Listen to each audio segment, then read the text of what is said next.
নবনির্বাচিত রাষ্ট্রপতি মির্জা ফখরুল ইসলাম আলমগীরকে অভিনন্দন জানিয়েছে বিরোধী দল। তাদের প্রত্যাশা, দলের নয় দেশের হয়ে কাজ করবেন তিনি। জামায়াত ইসলামীর নেতৃত্বাধীন 11 দলীয় ঐক্যের নেতারা বলছেন, জয়ের সম্ভাবনা ক্ষীণ জেনেও গণতন্ত্রের স্বার্থে নির্বাচনে প্রার্থী দিয়েছিলেন তারা।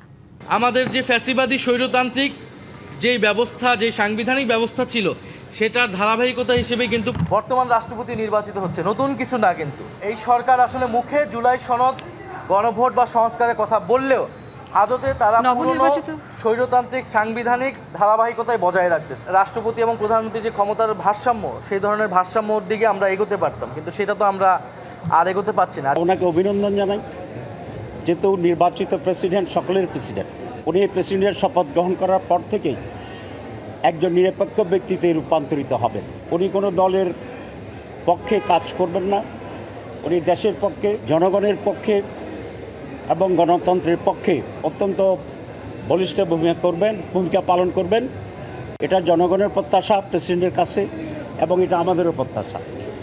নগদ নিয়ে এলো হার না মানা হার অফার। সর্বনিম্ন 10,000 টাকা রেমিটেন্স নগদে পাঠালে থাকছে স্বর্ণের হার জেতার সুযোগ।